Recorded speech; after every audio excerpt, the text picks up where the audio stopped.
नमस्कार दोस्तों, कैसे आप लोग। मैं आशा करता हूँ कि आप सब ठीक ही होंगे। और आज हमारा प्रश्नावली 10th क्लास का कक्षा 10 का प्रश्नावली 1.1 का सवाल नंबर तीसरा है। हम आज इससे पहले हमने सवाल नंबर 1 और सवाल नंबर 2 के अलग अलग वीडियो हैं। यदि आपने उन क्लासों को नहीं देखा है तो जा करके पहले उनको देखो, फिर इनको देखना, या इसको देखने के बाद में उसको देखना। तो चलिए हल करते हैं बिना देर किए हुए। तो प्रश्नावली 1.1 है, सवाल है अभाज्य गुणनखंड विधि द्वारा निम्नलिखित पूर्णांकों के एचसीएफ और एलसीएम ज्ञात कीजिए। क्या करने हम ज्ञात?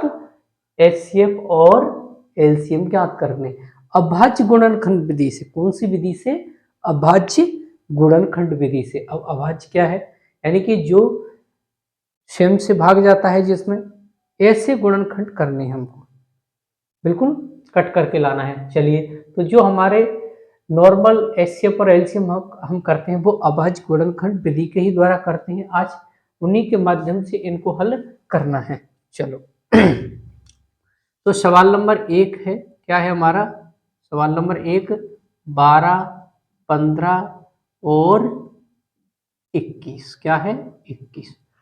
हल। क्या हल? हल। अब हम हल करेंगे तो सबसे पहले 12 के गुणनखंड करो, इतने होंगे। तो दो देखो, मैंने एक चीज बताई थी, इधर लिख लो 15 के गुणनखंड करेंगे, इधर लिख लो हम क्या? 21 के गुणनखंड करेंगे। तो सबसे पहले मैंने एक बात बताई थी आप लोगों को कि हम जब भी गुणनखंड करते हैं तो सबसे पहले हम क्या देखते हैं, यदि संख्या के पीछे 0 है या संख्या के पीछे कोई सम संख्या है, जैसे 2 है, 4 है, 6 है, 8 है, यदि ये संख्या के पीछे है तो समझो वो संख्या हमेशा 2 से ही कटेगी। तो काट के देखते हैं हम। चलिए, जब हमने यहाँ पर काटा 2 से काटा, कितने से? 2 से, क्योंकि हमने इसके पीछे क्या देखा? सम। इसका मतलब है वो कितने से कटेगी? 2 से।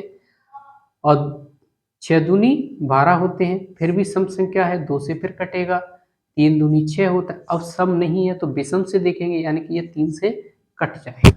इसी प्रकार से इसको देखेंगे कि अब भैया ये कितने से कट रहा है, तो ये कितने से कटेगा? सम है कि विषम है?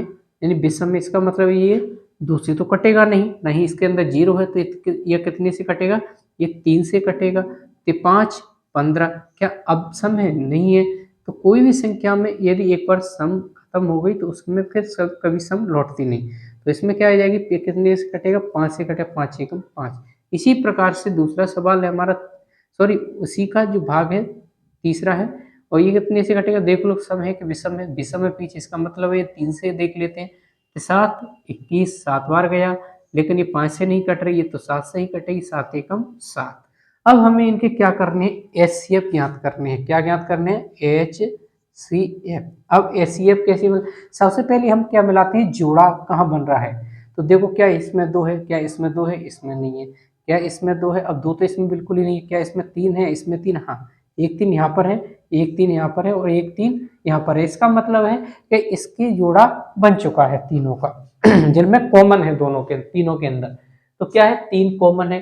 क्या फिर देख लेते हैं हम, क्या है? 5 है। क्या इसमें 5 है? नहीं है। इसमें 5 है? नहीं। इसमें 7 है, तो क्या इसमें 7 है? नहीं है। इसमें 7 नहीं है। इसका मतलब, और देखो एक एक तीनों में, इसका मतलब क्या कॉमन है इसके अंदर? एक तो 3 कॉमन है, तो 3 लिख लेते हैं। एचसीएफ में 3 कॉमन है, उसके बाद और कुछ भी कॉमन है नहीं, तो क्या कॉमन है? एक एक कॉमन है, तो इंटू एक कर लेते हैं, बराबर कितने हो जाएंगे? 3। एचसीएफ कितना आया? 3। अब इस पूरी संख्या का एलसीएम कितना आएगा? एलसीएम, एलसीएम हम निकालेंगे तो देखो एलसीएम कितना आएगा?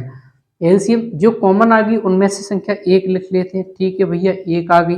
अब बचा क्या? ये 2 बचा, आगे इसका ये 2 बचा, और इसमें से एक तो कॉमन हो गई थी, इसमें से एक आ गई। इसमें देखो कॉमन एक मिल गई थी, तो इसमें क्या बचा? 5 बचा। उसके बाद आगे क्या बचा? इसमें एक और 3 थी, तो इसमें 3 थी, ये जोटा वाली संख्या, जोड़े में से एक आ गई, तो क्या बचा? यहाँ केवल 7 बची, और तीनों में से क्या बची है? कॉमन यहाँ मिल गई है, तो इसका मतलब 1 यहाँ है। चलो हल करते हैं। एलसीएम का आगे क्या आएगा? तो हमने यहाँ पर हल किया तो हमें प्राप्त हुआ एलसीएम क्या? 3 दूनी 6, 6 दूनी 12, और 12 5 60, और 60 इंटू 7 कर दो, 60 इंटू 7 कर दो, इंटू 1 कर दो। अब 1 का 1 से किया, 7 का सॉरी 7 का 1 से किया तो 7 ही आया। 7 का यदि हम 60 से करेंगे तो क्या आएगा 0, और 7 छंकी 42, मतलब एलसीएम कितना हुआ, एलसीएम हुआ हमारा 420। इसी तरह से हम सवाल नंबर दूसरा देखते हैं कि भाई दूसरा सवाल क्या कह रहा है। तो दूसरा है 17, 23 और 29, कितना है और 29 है, कितना है और 29 है। तो 29 को हम अब इसको हल करते हैं, गुणनखंड करते हैं। सबसे पहले तो 17 यानी कि हल डाल लो, हल 17 कितना है 17 है, 17 का गुणनखंड करेंगे भाई, 23 को गुणनखंड करेंगे तोड़ेंगे और 29 को भी तोड़ेंगे, तो हमने ये भी लिख लिया। चलो करते हैं, क्या इस संख्या के पीछे कोई सम है? यदि सम नहीं है या जीरो नहीं है तो इसका मतलब ये 2 से तो कटेगी नहीं, तो काट के देखेंगे हम कितने से, 3 से। 3 के पहाड़ी में कहीं भी 17 नहीं मिलती है, 5 के में कहीं नहीं मिलती है, 7 के में कहीं भी नहीं मिलती है, और 7 के में नहीं मिलती है, ना तो 5 के में मिलती है, 11 के, ये तो 17 से ही कटेगा। 17 कितने से कटेगा, 17 से ही कटेगा। तो 17 एकम 17, 1 मिनट पेन ले लेता हूँ, 17 एकम 17। उसके बाद क्या है, अब इसको काट के देखो भाई 23 कितने से कटेगी, तो 23 पहले तो देखो सम है कि विषम है, तो इसके पीछे क्या है विषम है। इसका मतलब है कि ये तो विषम संख्या से, परंतु हम जानते हैं कि 23 हमेशा 23 से ही कटती है। इसी प्रकार 29 कितने से कटेगी, तो 29 हमेशा 29 से ही कटेगी, क्योंकि इसके पीछे क्या है विषम है, और हम वैसे भी जानते हैं 29 तो हमेशा 29 से ही कटती है। चलो क्या निकालना हमें अब, HCF निकालना है। तो देखिए इसमें कॉमन कुछ मिल रहा है, नहीं मिल रहा है, लेकिन यहाँ पर कॉमन क्या मिल रहा है, 1 मिल रहा है। तो HCF क्या हो जाएगा इसका, 1 हो जाएगा। LCM क्या होगा, अब देखो कॉमन वाली संख्या में से तो 1 आ ही जाती है, तो इसमें से क्या आ गई, 1 आ गई। अब कितना है यहाँ पर 17 है, यहाँ पर कितना है 23 है, और यहाँ पर कितना है 29 है, मतलब 29 है। चलिए इनका आपस में गुणा करो सबका, 17 का 1 से किया तो 17 एकम 17, 1 हो गया। लेकिन इससे हम कर लेते हैं, तो हम यहाँ पर गुणा कर लेते हैं 23 इंटू 29। देखो 9 का 9 9 27 7 हासिल की 2, 9 दूनी 9 कम 9 9 दूनी 18 19 और 20 इंटू 2 से करो, 2 3 6, 2 दूनी 4, कितना हुआ 7 6 6। अब कितने से करना है, अभी क्या बचा है 29 और 23 का हो गया, अब बचा है 17, तो 17 से कर दो भाई। 17 से किया तो क्या बचा, चलो 7 7 49, 49 की 9 हासिल की 4, 7 6 की 42, 43 44 45 40, 40 की 6 हासिल की 4 बची, और 7 6 की 42, 43 44 45 40, इसका भी 40 इंटू 1 का किया तो 7, 1 का किया तो 6, 1 का किया तो 6। चलो जोड़ो 9 13, 13 की 3 हासिल की 1, 6 दूनी 12 1 13, 13 की 3 हासिल की 1, 10 1 11, कितना आया 11 339। तो एलसीएम क्या आया, एलसीएम 11 339 आया। इसी प्रकार से हम आगे हल करते हैं तीसरे सवाल को। तीसरा सवाल हमारा क्या है, तो तीसरा सवाल है क्या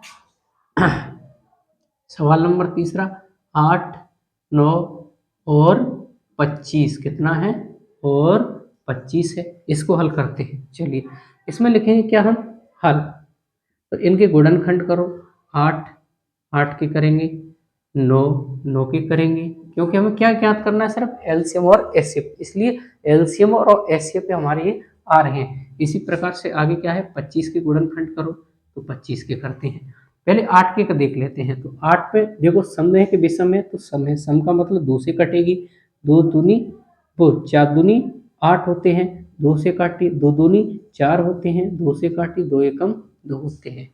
ठीक है भैया विषम है, इसका मतलब ये 2 से नहीं कटेगी, इसका मतलब ये 3 से देख लेते हैं, 3 तरक का 9 और 3 से फिर काट दो, 3 एकम 3। इसी प्रकार से इसमें देखते हैं पीछे, क्या संख्या के पीछे कोई सम है, नहीं है, विषम है, इसका मतलब 2 से तो नहीं कटेगी, तो 3 से देख लेते हैं। 3 के पहाड़े कहीं भी 25 नहीं आता, 8 24 होता है, 1 बच रहा है, नहीं है। 5 से देख ले 5 25 के बार गया 5 बार गया पचम 25, 5 का फिर चला गया 5 एकम 5। इस प्रकार से हमारे गुणनखंड हो गए हैं।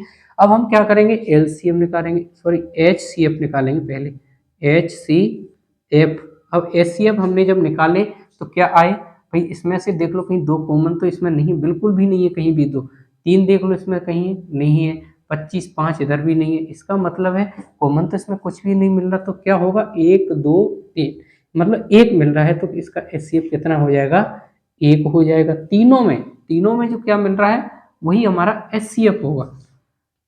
अब एलसीएम, एलसीएम कैसे निकालें भाई, कॉमन वाली संख्या तो एक आ ही जाती है, आ गई एक, चलो अब बची हुई जो संख्या है उनको उतार लेते हैं। 2 इंटू 2 आ गई, फिर 2 लेनी है, 2 इंटू कितनी लेनी है, 2 लेनी है भाई, 2 भी आ गई, इंटू क्या बच रही है 3 आ गई, 3 यहाँ पर ले ली।